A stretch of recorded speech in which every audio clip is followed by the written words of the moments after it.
One common variation of motion in space is the idea of a projectile motion. To consider what a projectile motion is, let's consider what a projectile is.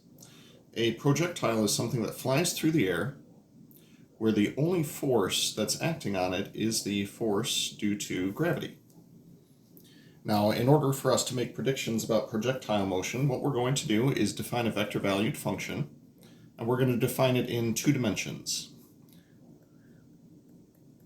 Now, the 2 dimensions are going to be a horizontal motion, which is essentially going to be a movement in any direction in the real world, aside from up and down. Up and down is going to be dictated by y of t, and the other motion is going to be dictated by x of t.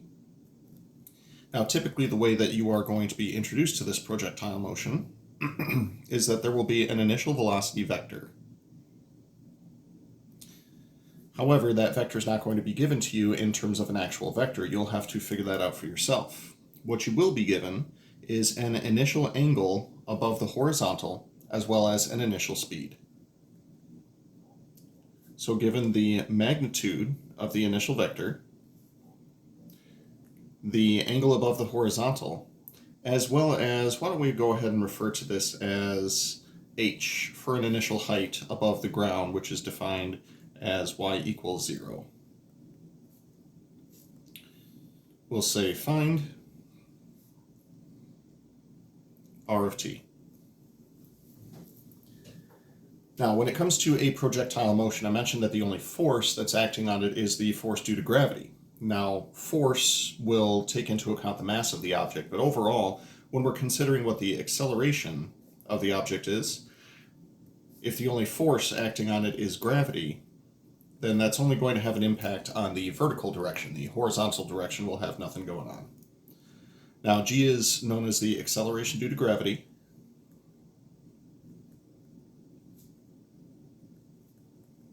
And unless you're doing a lot of hopping around from planet to planet, acceleration due to gravity takes a pretty consistent value.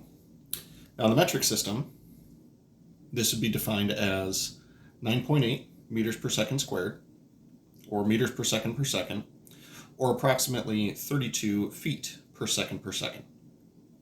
Now, if we are going to do that, an important mechanism that we need to bring in here is the fact that you are accelerating toward the surface of the Earth. If we defined up in the positive direction, which is sort of assumed in most of these examples, then gravity, well, it's a real downer. It brings you down. So with that in mind, given an acceleration, if we're looking for a velocity, it'll be up to us to figure that out. Now, if we have this angle and we also have the initial speed, then we can break down the initial velocity vector into the following. This will be the speed times the cosine of theta for the horizontal component, and the speed times the sine of theta.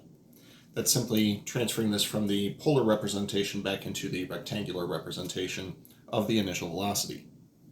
So to come up with that velocity, we will be taking the antiderivative of the acceleration with respect to time. Now, each of these components is going to be relatively straightforward. Antiderivative of 0 is simply going to be a constant, and the antiderivative of g with respect to t is going to be negative gt, plus whatever that initial velocity happens to be. Now, the reason, no magnitude on that. The reason that I know it's going to be the initial velocity is that if I were to plug in t equals 0, we would get nothing but zeros in here. Therefore, it'll just be the initial velocity. So we can refer to this as initial speed times the cosine of theta for the x component, and we'll call this negative gt plus initial speed times the sine of theta for the y component. Now, this will be our velocity function. We're also interested in a position function. So with that in mind, we're going to integrate one more time. We'll be integrating the velocity function. As far as initial position is concerned, we're going to be at a height of h, and we'll just define wherever we're starting as being x equals 0. So integrating this with respect to time is going to give us the following. This technically is all constant. So this will be the initial speed times the cosine of theta times t. That's your x component. For the y component, negative gt, when we anti-differentiate with respect to t, that'll be 1/2 gt squared, negative 1/2 gt squared, plus, same thing here as what we said just a moment ago, initial speed times sine of theta times t, plus whatever your initial height is. Now frequently, rather than doing this in the form of a vector function, we would do it parametrically. So parametrically, we would simply be saying that x is equal to initial speed times the cosine of theta times t, and y is equal to negative 1/2 gt squared plus initial speed times the sine of theta times t plus whatever your initial height is. Now with that in mind, when it comes to projectile motions, there are also going to be several quantities that you could potentially be asked to find. Let's define what those quantities are. The range of a projectile.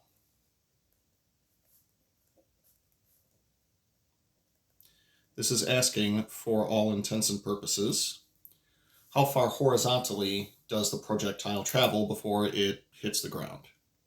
So this is the horizontal displacement of the object after hitting the ground.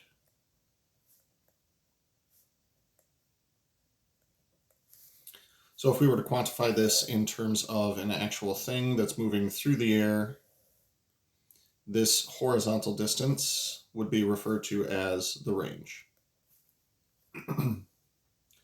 Other things that you could be asked to find: the maximum height of the projectile. Oh, sorry, algebraically. How do we actually find this thing? This would be find x when y is equal to 0. Now, typically you're going to find two different values of x when y is equal to 0, but one of them should probably be x equals 0. The other one is going to be whatever quantity you're actually trying to find. This is, of course, unless there is an initial height associated with this, in which case we'll deal with that on a case-by-case basis. So next up, maximum height. This would be the largest y value achieved. Crap, now I have to spell achieved. Achieved.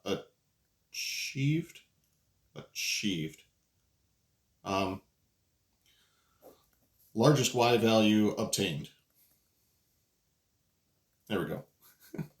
Largest y value obtained. In the scope of the previous picture, we'd be talking about something like this right here. I do want to point out, though, that if we were to consider the slope of the tangent line to this curve up here, slope would be 0. So mathematically, what we're saying is find y when dy dt is equal to 0. It's not necessary to go for dy dx because this thing is being defined parametrically, and this will be sufficient to get a horizontal tangent line on your graph. Outside of that, it's going to be a whole lot of algebra, so prepare yourselves for that.